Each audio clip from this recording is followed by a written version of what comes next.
Dwyer and Nick Champion. Nick, I want to ask you about the Palmer United Party. It looks like they've now got 3 spots in the Senate. We discussed it a bit earlier with Kelly. It is going to be quite an eventful upper house, you would have thought, some colourful characters. But if you just look at this in terms of an achievement of a party that's been in existence only a few months, it's quite extraordinary. Well, I guess I was just listening on my earpiece to those trial deliberations in the US and thinking they'll look simplistic compared to the new Senate here in Australia. It's going to be pretty colourful, I think. And look, I think we'll see a lot of parties come through like shooting stars. We had One Nation a decade back. We've seen the demise of the Democrats, the rise and fall of the Greens, and I think we'll see this happen from time to time. There is a sort of a minor party, anti-major party vote out there which just swings around and latches onto whatever the flavour of the moment is, and I think there does need to be some sensible discussions by the major parties about the voting mechanism in the Senate now, because we have, in many instances, the preferences of parties which are diametrically opposed to each other on policy electing one another, and I don't think that's the intention of their voters. No, it's certainly something I think all the major parties agree needs to be looked at in the future. I want to move on and talk about the future of Holden in particularly your state of South Australia. Yesterday, Jay Weatherill, the Labor Premier, was at a news conference with Mike Devereux from Holden, also Ian Macfarlane, the new Industry Minister. The Minister indicating that more funds are likely to go to Holden. That must be encouraging for you, Nick. Well, look, we had a good visit to the GM plant in my electorate yesterday, and it was good to see all parties there in a bipartisan fashion, having a look at the work that is done in that factory and supporting the jobs in that factory. So, look, I hope that bipartisan feeling does hold, and I hope very sincerely that the government does all it can to, to continue production of that plant. That can only be done if we win 2 new models. The unions have got on board and the workforce has made great sacrifices.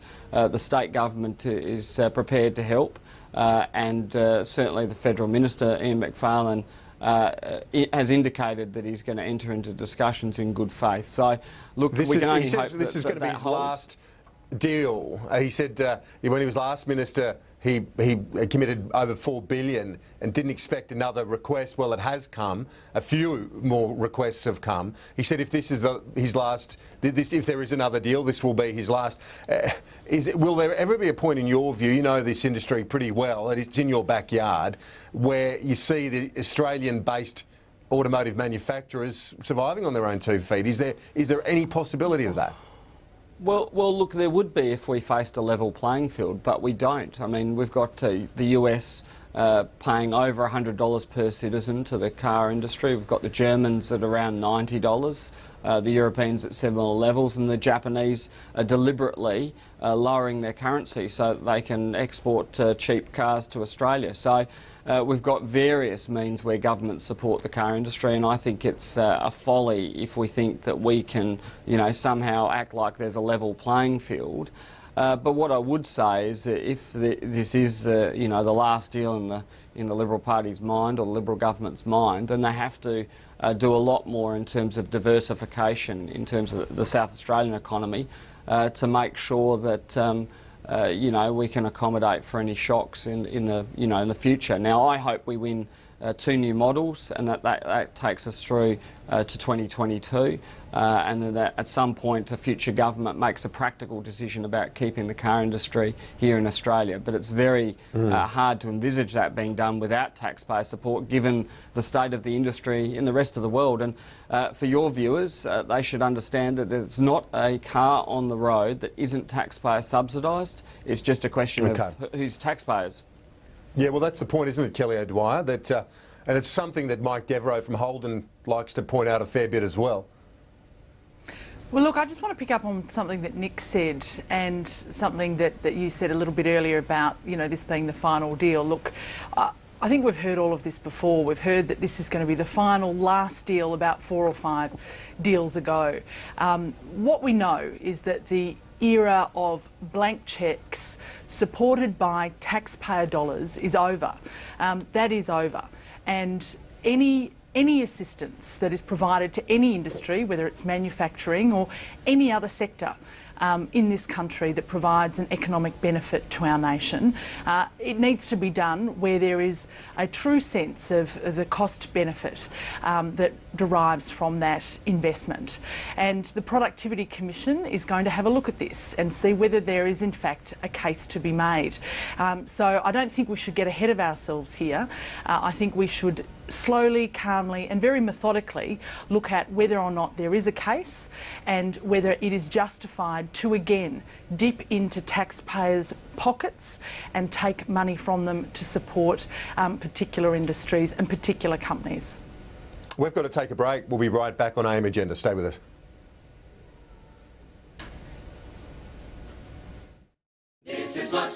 Here's something new for spring. New Coles ice cream. Hello. Pavlova passion, lemon meringue, or delicious peanut butter with decadent chocolate ripples and salty crushed peanuts. Go on, treat yourself. New Coles ice cream. It's new at Coles. Connect with Suzuki for the latest technology and outstanding value, like SX4 Navigator with Bluetooth hands-free, audio streaming and satellite navigation from only $19,990 drive away. See your Suzuki dealer and connect with Suzuki today. Don't wait! Summer starts now at Barbecues Galore! Stainless steel hooded 4-burner with side burner, half price $3.99. 7-piece wicker setting, half price $4.99. This versatile go-anywhere portable's just $1.49. Hurry! Summer starts now at Barbecues Galore. Welcome to Crown. We open our doors to 25 million visitors every year, making Crown's Melbourne and Perth resorts among our country's most visited tourist destinations. We contribute over $2 billion a year to the Australian economy. And when you're the best, you attract the best. Over 14,400 people who come to work with us. And we train them to be even better in our $10 million training facility. We've already graduated over 4,300 apprentices and trainees. And we're not just investing in our people. Crown's investing over $2.7 billion, upgrading and opening new attractions like restaurants, spas, shops, function areas, conference facilities, theatres, and our 2,800 hotel rooms. Welcome to Crown.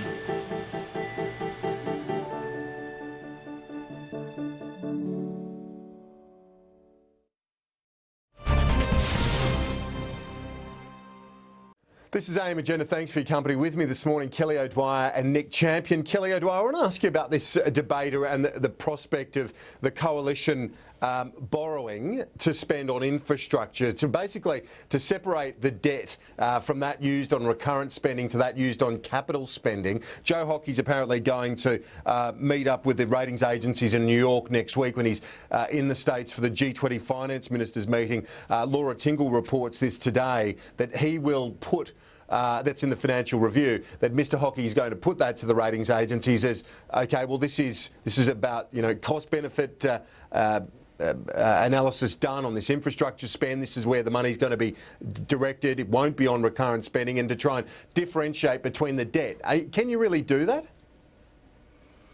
Well, look, I think the point about infrastructure is this, that when you do invest taxpayers' money in infrastructure spending, it needs to be on productivity enhancing infrastructure. And we have been very, very sadly let down over very many years by a number of state Labor governments and more recently by a federal Labor Greens government. We know that there is a lot of investment required into infrastructure to make sure that our nation can be the best it can be. That's obviously a question that the Treasurer is looking at, and I look forward to hearing about the deliberations in his discussions with the rating agencies. Given you've made a lot of debt and deficits against Labor, that is quite a turnaround, isn't it? It's for the coalition to say, okay, this is a good form of debt as opposed to the debt that we've been criticising for the last 5, 6 years? Well, I think we all accept that there are, certain things that you can spend money on that are worthwhile. If you spend money on a house, you've got an asset to show for it at the end.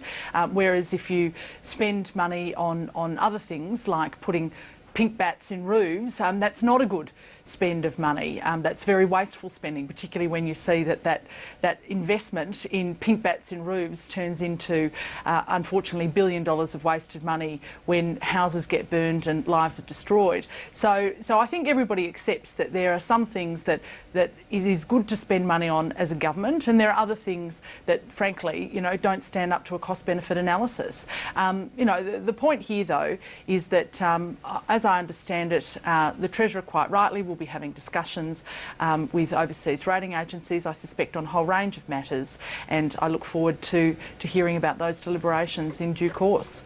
Nick Champion, if it is going to be money spent solely on infrastructure and the priorities that the coalition's outlaid, various, I think it was more than 30 projects that they outlined before the election that they wanted to focus on, that makes sense, doesn't it, to borrow for important infrastructure that's going to boost productivity? Well, look, I think we need to stand by for some sanctimonious chicanery from the coalition, just as we've seen on boats. They promised that they'd stop boats, and we've had all this chest beating, and now what we find is secrecy from the media and a diplomatic back down from Mr Abbott on boats to Indonesia, and the boats keep coming, of course. So we see no action on that, even though they built up expectations. And now we see the same thing on debt. All of a sudden they're going to have good debt and bad debt. Well, it's just chicanery to disguise the fact that they're going to lift the debt ceiling after campaigning against it, that they're going to borrow just as much as Labor ever did, but now they're going to somehow try and obfuscate, disguise what they're doing. The fact is that these people campaigned on one thing and they're going to govern in another way, and that's because they're having to deal with the realities of the modern world, a post-GFC environment, an environment where we have movements of refugees around the world, and simply they cannot meet the political expectations that they built up. And we see the same thing on foreign ownership of land. I mean, Barnaby Joyce was out there campaigning against Chinese and Indonesian investors. Now we find Indonesian companies investing in the top end, and all of a sudden he's in favour of it. I mean, it's just simply, political chicanery by the coalition. I want to finish on a lighter note if we can, and congratulate Nick Champion. You've just got engaged to be married, Nick. Thanks, mate. Well done. Yeah. Congratulations, Nick. It's great news. Thanks. Thank you, Kelly. And when's it all happening, Nick? You're going to it's a movable feast, mate. Don't try and lock me down on dates. I am a politician after all. He's been asked that question by your fiancée. Exactly. I've just been pushed on it. Well done, mate. Good on you. And Kelly O'Dwyer, thanks a lot for that this morning as well. Appreciate it. Great to be with you.